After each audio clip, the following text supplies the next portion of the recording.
بسم الله الرحمن الرحيم.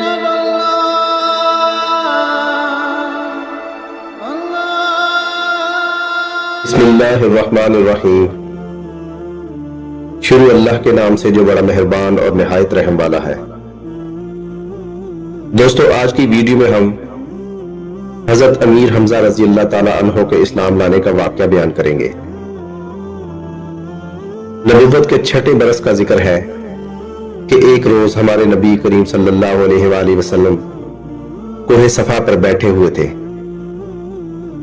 ابو جہل وہاں پہنچ گیا. اس نے نبی کریم صلی اللہ علیہ وآلہ وسلم کو پہلے گالیاں دیں، اور جب نبی کریم صلی اللہ علیہ وآلہ وسلم گالیاں سن کر چپ رہے تو اس نے ایک پتھر حضور پاک صلی اللہ علیہ وآلہ وسلم کے سر پر دے مارا، جس سے خون بہنے لگا. نبی کریم صلی اللہ علیہ وآلہ وسلم کے چچا حمزہ رضی اللہ تعالی عنہ کو خبر ہوئی. وہ ابھی مسلمان نہیں ہوئے تھے.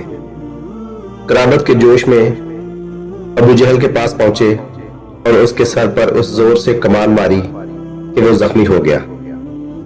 حمزہ رضی اللہ تعالیٰ عنہ پھر نبی کریم صلی اللہ علیہ وآلہ وسلم کے پاس گئے اور کہا، بھتیجے، تم یہ سن کر خوش ہو گئے کہ میں نے ابو جہل سے تمہارا بدلہ لے لیا.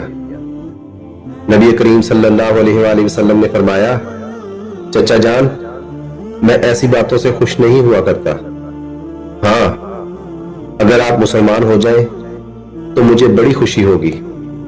حضرت حمزہ رضی اللہ تعالیٰ عنہ اسی وقت مسلمان ہو گئے. اللہ تعالیٰ ان سے راضی ہو. غزوہ احد میں آپ نے بڑے بڑے دشمنوں کو خاک و خون میں سلایا. وحشی غلام نے ایک پتھر کے پیچھے چھپ کر بزدلانہ حملہ آپ رضی اللہ تعالیٰ عنہ پر کیا. زخم ناف کے قریب لگا، جس سے آپ شہید ہو گئے. دشمنوں نے آپ کا جگر نکالا، کان کاٹے، چہرہ بگاڑا، پیٹ چاک کر ڈالا. نبی کریم صلی اللہ علیہ وآلہ وسلم نے یہ حال دیکھا تو سخت غمگین ہوئے اور سید الشہداء اور اسد اللہ و رسول اللہ اور اس کے رسول کا شیر کا خطاب عطا فرمایا. دوستو، آج کی ویڈیو اچھی لگی ہو تو دوست و احباب کے ساتھ بھی شیئر کریں.